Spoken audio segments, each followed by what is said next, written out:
Jello here ulit! So, gamit naman natin itong electric fan na to guys. Ito, Hello Kitty yan. Yan. So, cute niya, kaya siya bibidyohan ko. So, tingnan natin guys kung ano yung pwedeng gawin natin dito. At gagawin natin ito guys. Pero bago yan, tatapusin ko muna tong microwave na to. Ay ko yan. So, hindi ko na siya ibabalag guys. Pinakita ko lang sa inyo na pakapatong kasi siya. So, yun guys. Gagawin ko yan. Tapusin ko na itong microwave oven na to. Tapos babalikan ko to. Buksan na natin itong electric fan na to. Hindi naman siguro to 12 volts kasi nasilip ko naman to na yung motor nito ay parang electric fan lang din naman. Na yung parang yung sige lang check lang natin to. So yun ay pagtanggal tapos hilahin nyo lang to pag ganito. So hilahin ko na to guys. Tanggalin ko muna to, hindi ko mahili. So wala kasi tigahawak. So ang tigas ito, yung busing niya sa i-shafting. Malamang ito yung papalitan natin. Yung pinaka busing nito. Saka yung busing niya lang siguro. So checkin natin guys kung may kuryente po papasok dito. So wait lang. Cute kasi Hello Kitty. Natutuwa na naman yung mga bata dito pag nakita yung mga Hello Kitty na to. So yun guys, wait lang ha. Sasakman na natin, tingnan natin kung may kuryente. So what? 1, 2, 3. Pero wala siyang ilaw, no? Kahit ugong wala siya, oh. Ito yung switch niya, oh. 1, 2.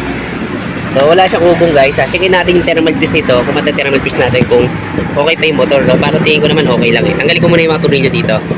Para mabuksan natin guys to. Tanggalin ko lang to. Guys, natanggal ko nito. Natanggal ko na rin yung guard niya. Ito, yan. Ito guys, natanggal ko na. Tapos ito guys, hilahin nyo lang to. Yun, pag hila nyo, may makikita kayong tornilyo dyan. Dalawa, tanggalin nyo lang yan. Para mahugot natin, no? So, yun muna guys. Tanggalin ko muna to. Tapos babalikan ko kayo. So guys, pag tanggal ng tornilyo na to, hilahin nyo na lang yan kasi tanggal yung tornilyo niya, no? So, yun, hala. Kala ko putol yung pala, magkatuktong lang pala siya. So yan guys yung motor niyan. So ito guys nare-repair to kasi nagagawa naman to. Napapalitan ng motor to. So pati itong mga busing na to napapalitan to guys.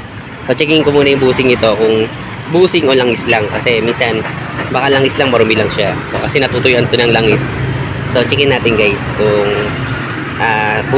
busing lang o langis lang to. Tapos to thermal fuse natin. Palitan natin ang fuse to kasi wala nang kuryente pumapasok sa kanya. So, yun guys, pagtanggal ng mga tornilyo na to, ayan guys, yung tornilyo na yan. Ayan.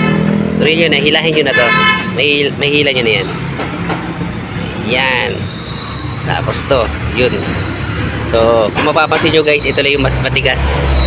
So, matigas siya. Huwag nyo siyang pilitin, lagyan nyo muna ng langis para maiikot nyo guys. Para hindi magasgasan yung busing to sa loob.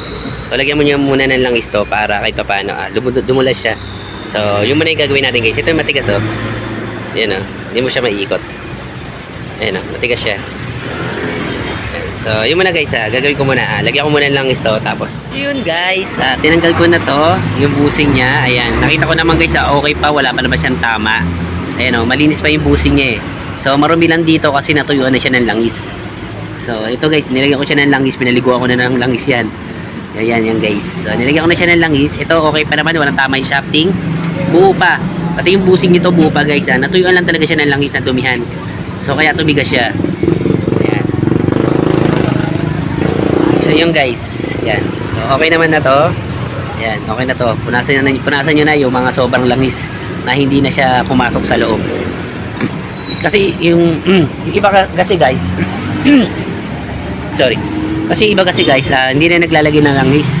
O ewan ko lang baka natutuyo lang o talagang o walang langis gano'n. Kaya minsan nasisira yung mga busing dahil hindi sila naglalagay ng langis. Kasi minsan nilalagay nila grasa. So huwag kayo maglalagay ng grasa guys. Kung maaari lang sang ilagay nyo, ha. So dito na tayo kasi walang contact yung motor nito. Baklasin natin yung motor nito. Tingnan natin guys kung yung fuse nya ay buo pa o sira na o kaya motor na may problema. So tingnan muna natin yung fuse kung sira na yung fuse guys. Minaklas ko yung motor nya. Nakita ko, pinunit-punit ko lang yung wire nya. Nakita ko wala siyang fuse. So checkin natin guys kung bakit wala siyang kuryente o walang contact, no? Pero wala naman kasi fuse sa ano niya sa electric fan niya guys. So walang kuryente na pumapasok sa kanya. So ba't kaya gano'n, no? Walang kuryente na umaano. So ayun, nakasaksak naman yan guys pero wala siyang kuryente. So checkin lang muna natin yung ano nito. Kasi nagkaroon na problema eh. Tumigas kaya nawala ng contact. So tingnan natin baka yung ano niya, switch niya may problema kaya yung motor. Shh! Wala siyang contact eh. Ayun oh. Ayan, yan, meron na. Yan.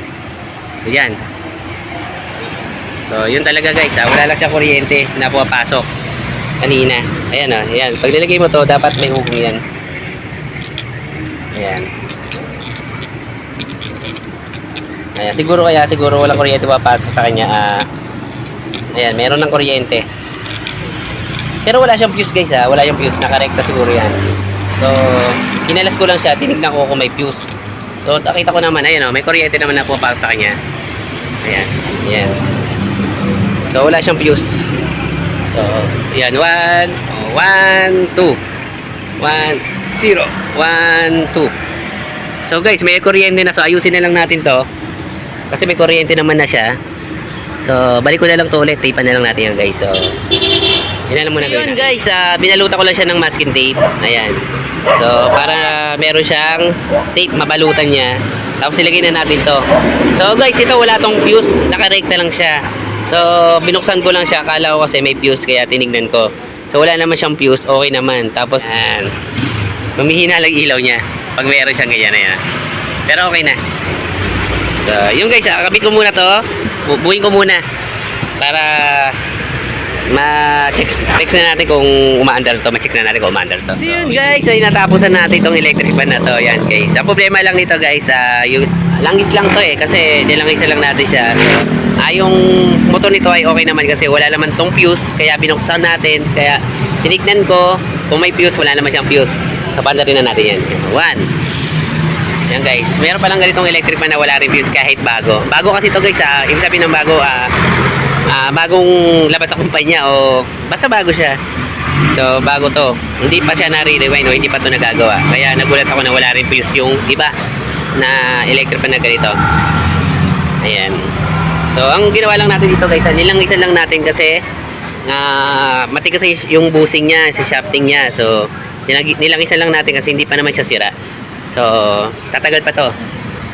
Kasi, okay pa naman siya. So, nilagyan na natin siya ng langis. So, guys, hanggang dito na lang yung vlog natin. So, paano, ay nakatulong ako sa inyo kung paano gumawa ng electric fan. So, hanggang dito na lang, guys, yung ating video. So, maraming salamat guys sa pagsama ninyo. So, paalam.